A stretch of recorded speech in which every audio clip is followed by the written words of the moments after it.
more recently, you've been doing some work with in the NGO space around, helping schools get, or rather helping children get funding for school.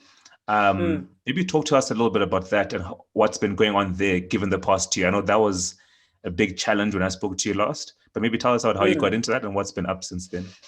So that's a very interesting story. Okay, so I've been in the nonprofit NGO sector for 6 years.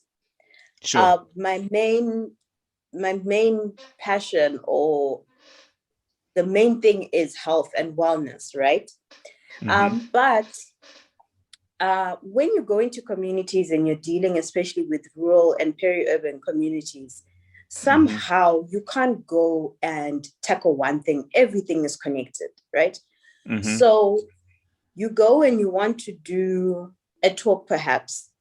The kids are hungry or the people are hungry, which means you then have to tackle food security or whatever it is.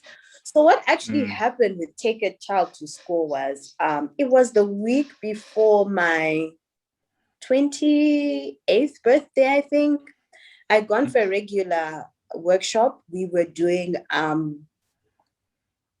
a workshop on consent, because in that particular time, there was a huge issue about transactional sex in that area, in that specific area. So, and this is with children. So we went to do a talk about consent and what rape is, etc., because a lot of children were being taken advantage of and not realizing what it was. And so that day I actually brought on someone else to speak to the kids about, the legal perspective, because I'm not well versed in that. And I went outside and then I saw a girl, I think her name was Princess, I think, standing outside. She's just standing outside.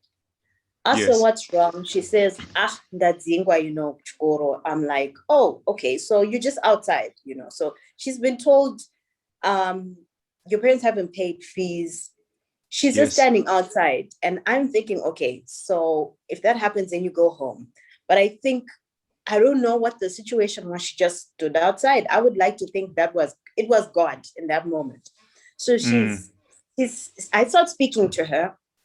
She says to me, yes, and my sister as well, etc. I'm like, oh, okay. And imagine I've worked there for about 3 years, but we never really spoken about the people school being fees kicked aspect out of it. or school fees. Yeah, sure. Because we do a lot of programming. So I went with her to the office and I said, how much is this actual fees? And I think at the time they said 65 bond or something like that. And what is that in US dollars? In US dollars, how much would that be? At the time, it was, I think about $2 or something at the time. $2 for a term? Yes, for so a term. $6 for a year for someone's whole school fees? Yes. So she says that to me and I'm shocked. And I literally took out my phone. I paid for the fees. And I'm like, this is nonsense, I paid for the fees. So that week now, like I was saying, was my birthday. I then decided, let me channel whatever I'm going to get towards, all of this. Because I started asking a lot of the kids, and a lot of the kids were like, some of us, we pay half or we pay a 10. I asked the teachers and they explained, like, almost half of these kids, they come. And the thing is, we have to put pressure on the parents, because if they don't pay anything, we also don't get paid. And so that's how Take a Child to School was born. And I remember I posted it on social media and everyone was shocked. Like, what do you mean? Like 65 bonds. And people really jumped onto it. Initially, I'd even said, oh, just 10 kids. People jumped onto it. You jumped onto it. People jumped onto it. And for me, it was like just shocking that, people go out and spend thousands, right? Yep. Hundreds of dollars. And here's a child who's standing outside, stressed about $2.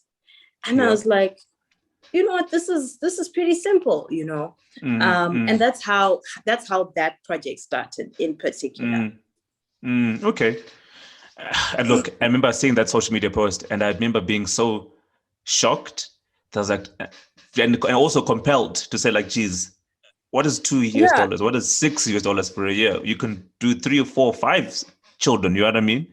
And and if anything, like the power of education can do towards, of course, shaping someone's trajectory. And then you say, okay, well, if they aren't getting education, you spoke on stuff, earlier about sexual abuse or transactional sex, activities.